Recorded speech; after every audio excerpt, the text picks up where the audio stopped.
So this is what you'll need for our first recipe, the mashed cauliflower.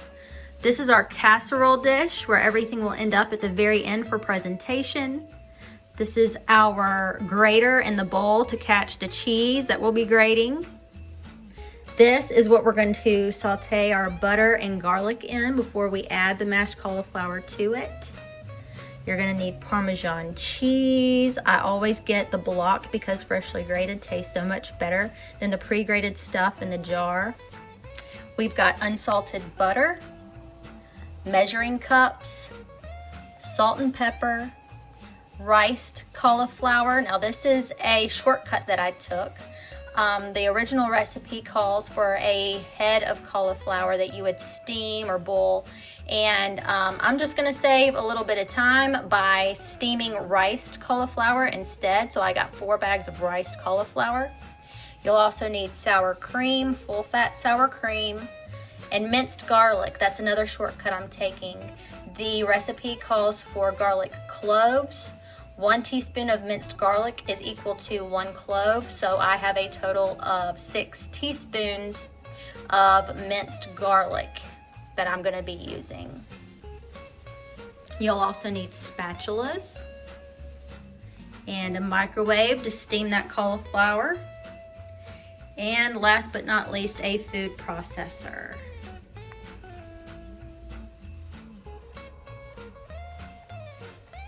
Okay, so our first step is just steaming our cauliflower, and you're just gonna wanna do it per the directions on the back.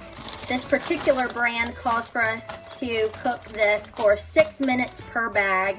So I'm not gonna make y'all sit here and watch me steam this cauliflower for 24 minutes. So I'm just gonna go ahead and let you know that I'm gonna go ahead and steam this in the microwave for 6 minutes per bag. And then I'm gonna take the cooked cauliflower and put it directly into my food processor and pulse it until I get a mashed potato consistency, and I'll come back when it's ready to pulse.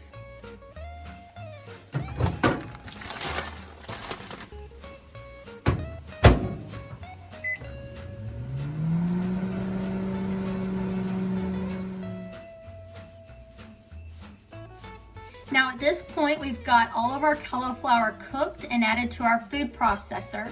And I'm just going to put the lid on and pulse it. This makes a lot of noise, so I'm not gonna do it while I'm videoing, but I'm gonna pulse it until I get a mashed potato consistency. I'm also going to add 3 teaspoons of our garlic. This is half. We're gonna put half in now to give this some flavor. So that's what I'm gonna do now.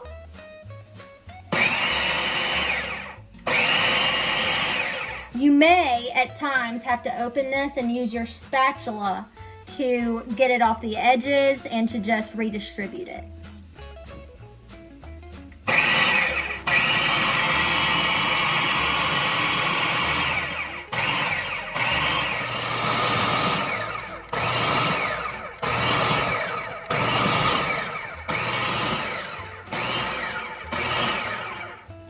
Okay, so it looks like we've gotten to the consistency that we need.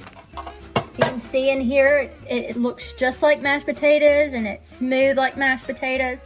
And I meant to say earlier, if you don't have a food processor, that's okay. You can pulse in a blender just the same way as I use this food processor. So now I'm gonna leave this here for just a few minutes, and we're gonna move over to our saute pan. And I am going to cook over medium heat butter and garlic. This is 4 tablespoons of butter and 3 teaspoons of the garlic. And I'm just gonna cook this over medium heat for about a couple minutes until that garlic is nice and fragrant. And I will come back after it's done.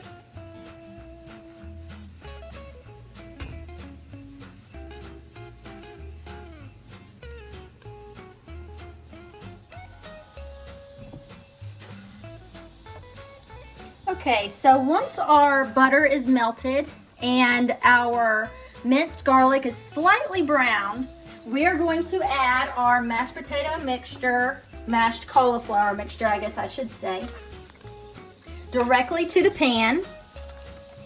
And get all this into the pan, and we'll just stir it up.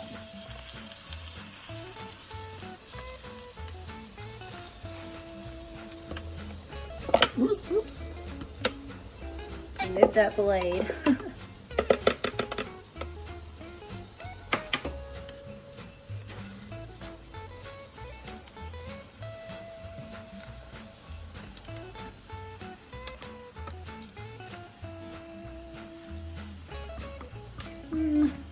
That's good enough, I think.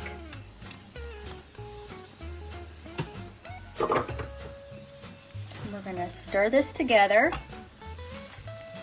And once this is completely mixed together, we're gonna add our sour cream and Parmesan cheese.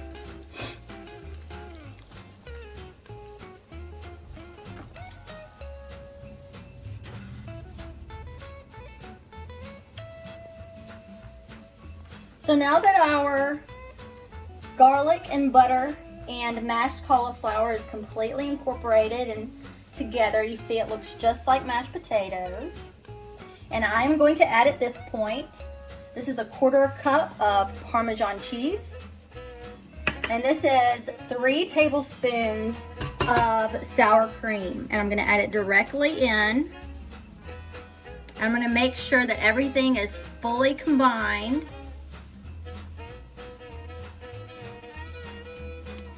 And once everything's fully incorporated and mixed, that cheese will melt into the product as well.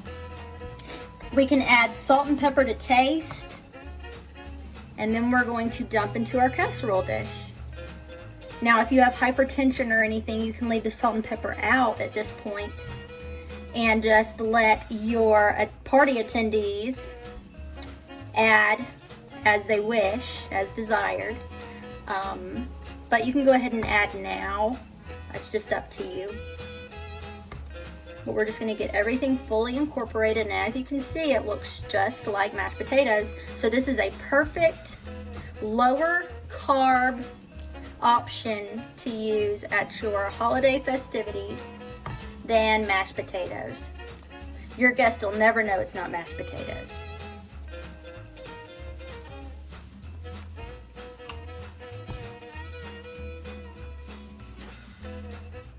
Our last step is just putting our finished product into our 8x8 casserole dish. Put it directly in there.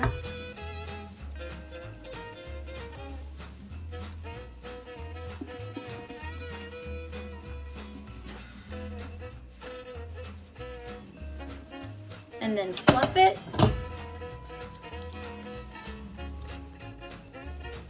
You are ready to serve. Now, some optional toppings. You can add more sour cream to this if you'd like. You can add more cheese. You can add bacon bits. There's a lot of things that you can do with this recipe to make it even tastier. But this is a basic mashed potato / mashed cauliflower, sub. You can add chives. The options are endless, really. But that's your finished product.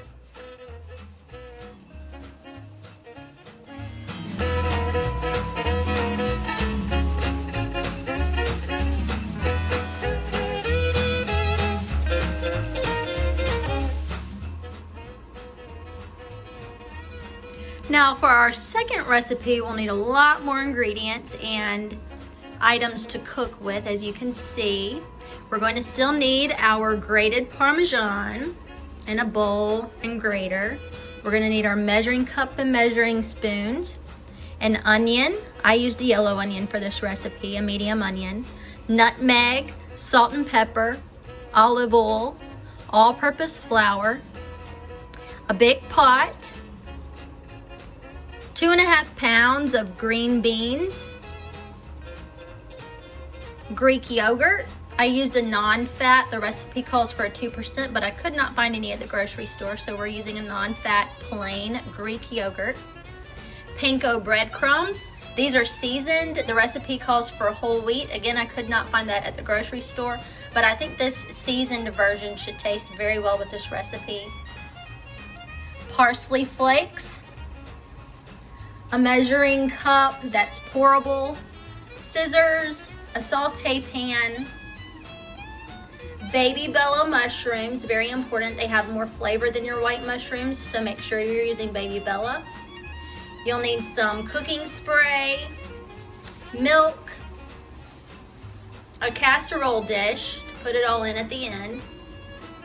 And over here, I have a mixing bowl and one of these little like sieve spoons, whatever you call those, and an ice water bath, and a knife and a cutting board.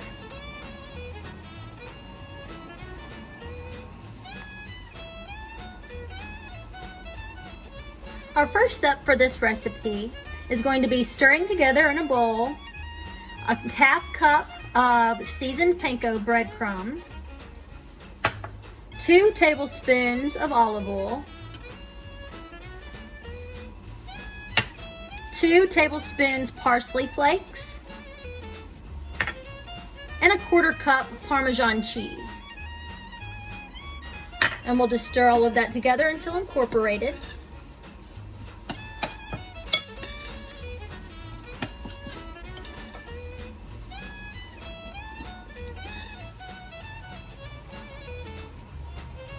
I've now got my topping that we just made set aside, and I have trimmed the ends off of 2.5 of the bags of green beans that I showed you earlier and put them in this colander. And we're just gonna boil these for 3 minutes.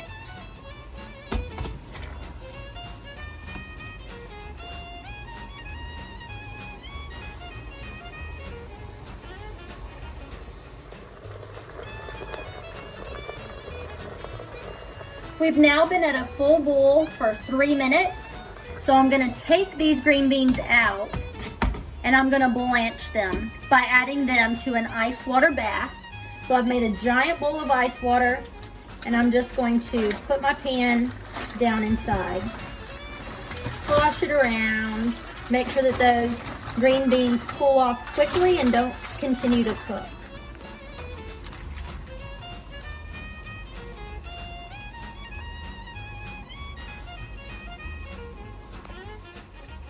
Our green beans are now cooled and I'm just going to remove them from this colander and place them on a paper towel to dry. I'm going to try to lay them in a single layer, but we're just going to get all of these out of here and blotted dry.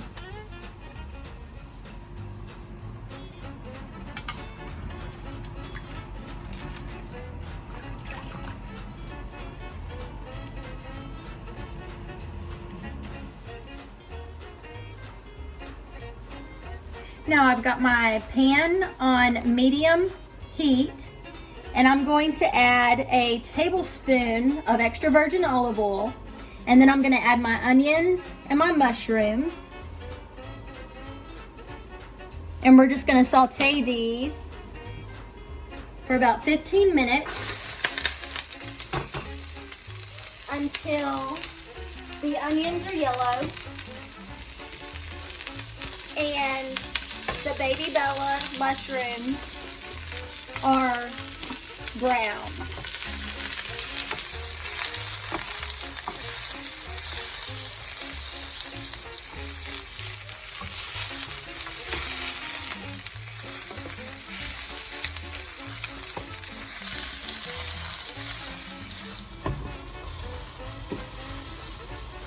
Okay, so it's been about 10 minutes. And I've been stirring our onions and mushrooms constantly, and they're to the consistency that we need, and they've shrunk down a little bit, as you can see. And now the instructions call for me to add 1 more tablespoon and 3 tablespoons of flour. I'm just going to sprinkle it over the top, and then you need to make sure that you stir this constantly for about 2 more minutes until the flour turns golden.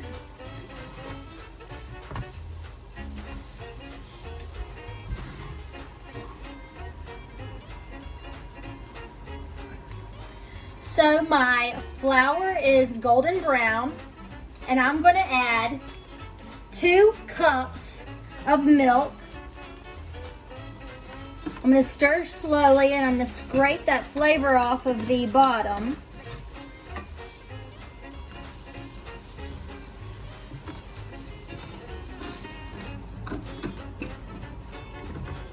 This is going to be our sauce. Just slowly adding that milk, and be sure to scrape all that flavoring that's developed on the bottom of the pan.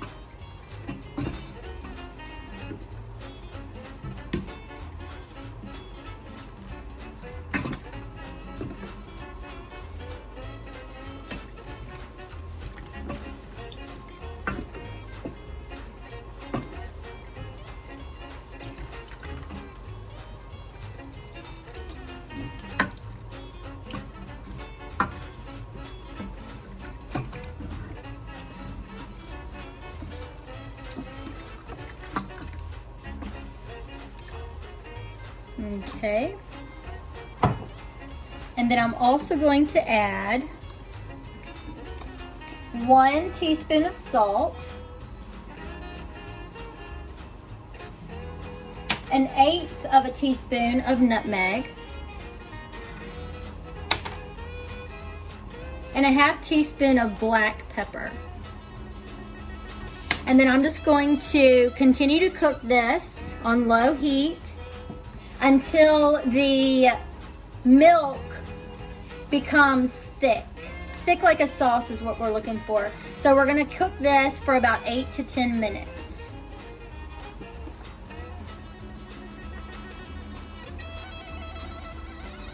So we've been cooking now for about 8 minutes, and you can see that we have a creamy gravy consistency. So I'm gonna remove this from the heat, turn this off. And I'm going to add a little less than a cup of my Greek yogurt.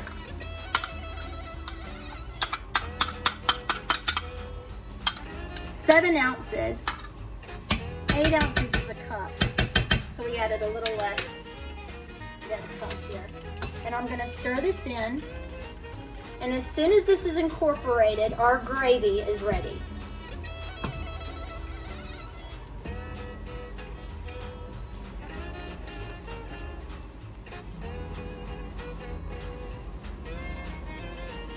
Now my green beans have been sitting over here drying on paper towels, and I'm going to take half of them and I'm going to line my greased baking pan,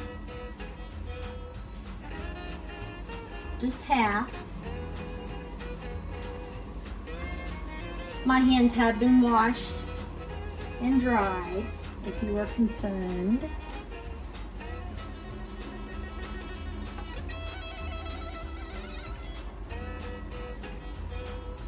I think that's about right.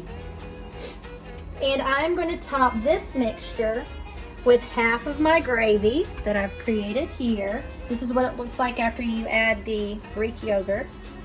And I'll add about half of it.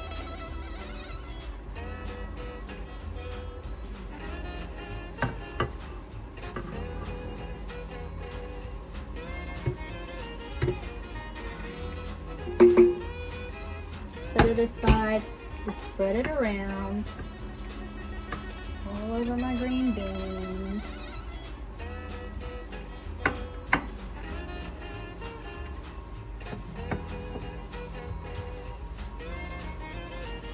And then I'm going to take the other half of my green beans and layer them on top of that.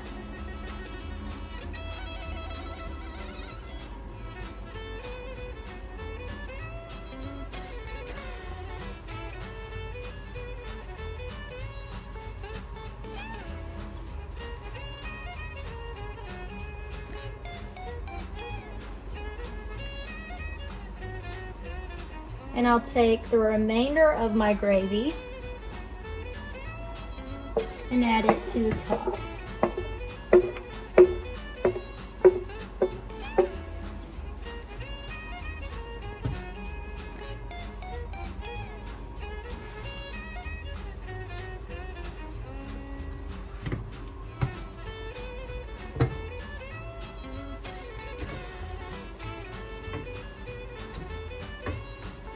And we will spread it around like we did last time.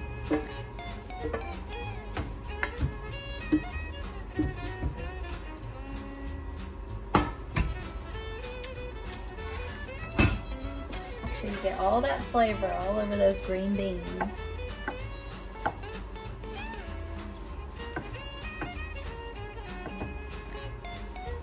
And then next, if you remember in the very beginning, our step one, we created this breadcrumb mixture. So I'm just going to sprinkle it across the top.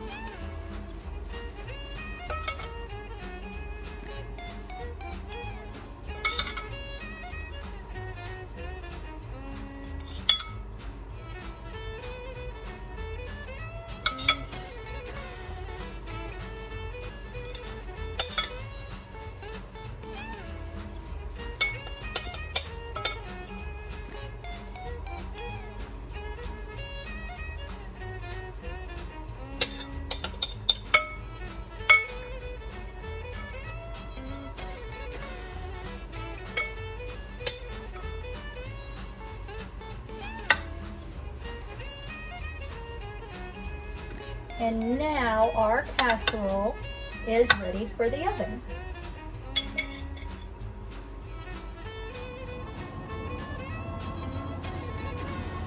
So we have our oven set to broil. It's about 550 degrees Fahrenheit. And we have our oven rack towards the top third of our oven. And I'm just gonna put our casserole in.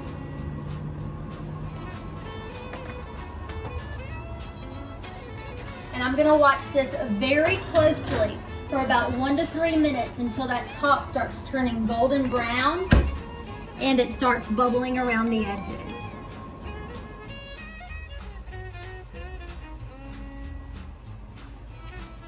I've pulled our casserole out of the oven, and as you can see, it's golden brown on top. And I'm just gonna finish off with some parsley flakes as a final garnish. Sprinkle those on there. And here we have a completed, lightened up green bean casserole. You are ready for your holiday festivities. Hope you enjoy.